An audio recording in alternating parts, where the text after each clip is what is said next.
It is a first edition of a Victorian travel journal.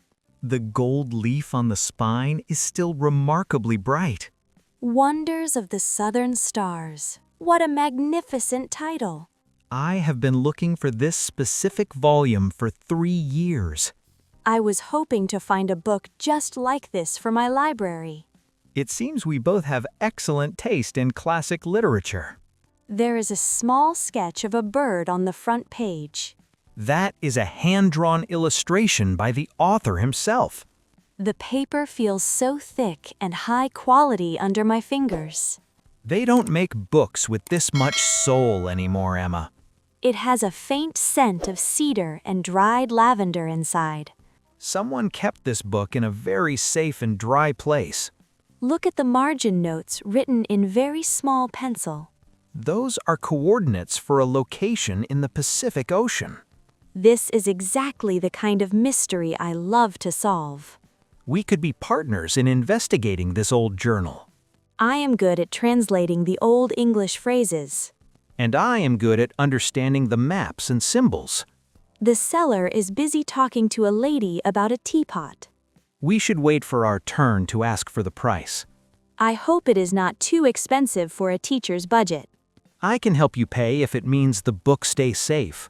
That is very kind, but I prefer to earn my treasures. I respect that. Pride is a very fine quality to have. Maybe we can share the book and study it together. That sounds like a perfect solution for 2 explorers. I can bring it to the local cafe on Saturday mornings. And I will bring my magnifying glass and the compass. It feels like the start of a very interesting chapter. The seller is coming back to the table right now.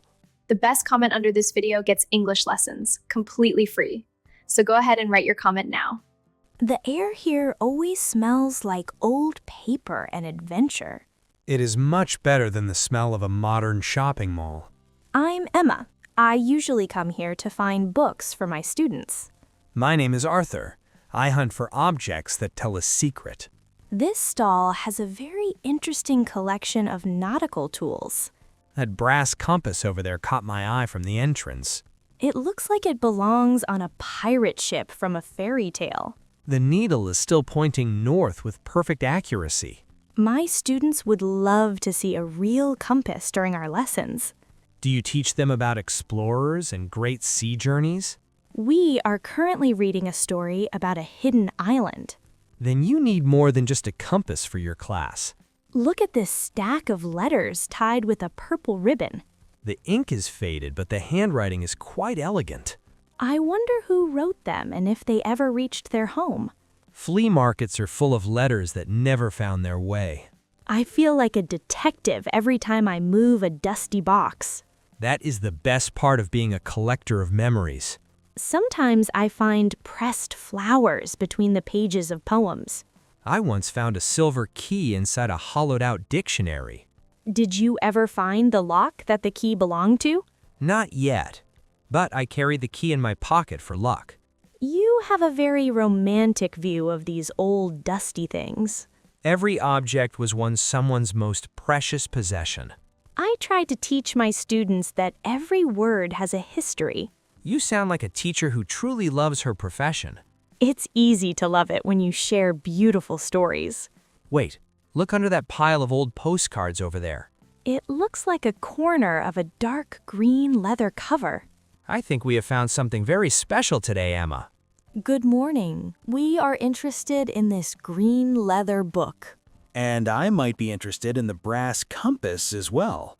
The book has a bit of damage on the back corner. And the compass needs a very thorough cleaning, sir. We were wondering if you could give us a fair price. We are buying them as a set for a special project. It is for an educational purpose for my young students. The man is shaking his head and pointing at the tag. £30 seems a bit high for such a dusty item. What if we offer you $25 for both the items? I have some very old coins I can trade as well. Look at his face. He is considering our offer carefully. I will add a warm smile and a promise to visit again. He is laughing now. That is a very good sign for us. He says £27 is his final and best offer. I think that is a very reasonable price for these fines. I will pay 14 and you can pay the remaining 13. Deal. I have the exact change in my leather wallet. I am placing the coins on the wooden table for him. He is wrapping the book in a piece of brown paper.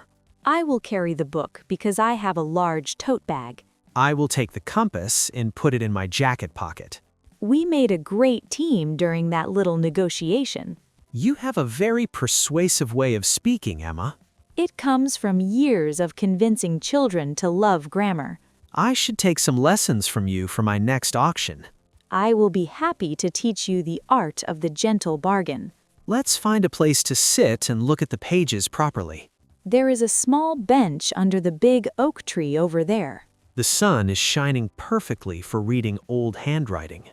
Be very careful while unfolding this thin piece of paper. It was tucked perfectly between page 80 and 81. It is a map of a coastline with many small islands. Look at the red X marked near the rocky cliffs. There's a word written in Latin right next to the mark. Custos, which means the guardian or the keeper.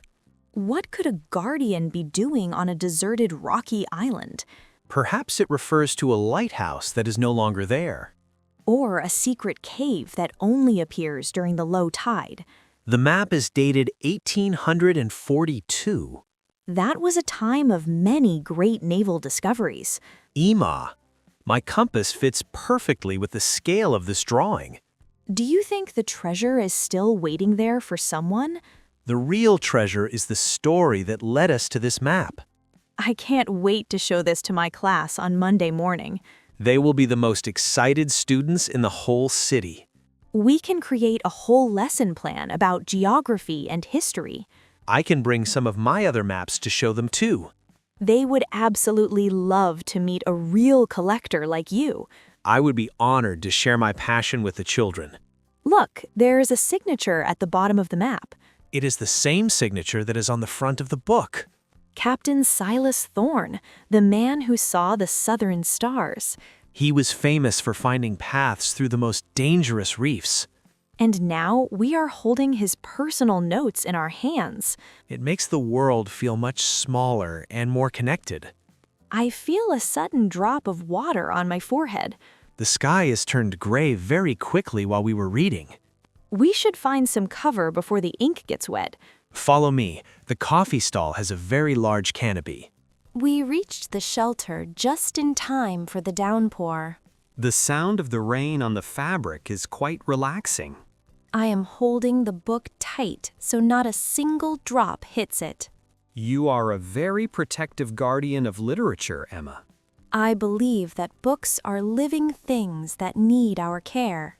I am drying the brass compass with my silk handkerchief. The metal is starting to shine under the gray light. It is a beautiful object, even with its many scratches. Scratches are just the marks of a life well lived. I think the same thing about the wrinkles on old faces. You have a very kind heart for a mysterious collector. I am not that mysterious once you get to know me. I am glad we shared this rainy moment today. Me too. The market feels different when the rain falls. The colors of the tents become much more vivid and bright. And the smell of the wet earth is very refreshing. Do you live far from this part of the city? I live in a small apartment full of clocks and maps. It must sound like a mechanical heartbeat in your rooms. It is very peaceful once you get used to the ticking. I live in a house with 3 cats and many plants. Cats and plants are the perfect companions for a teacher. They never complain about my long stories or my books. The rain is starting to slow down to a light mist.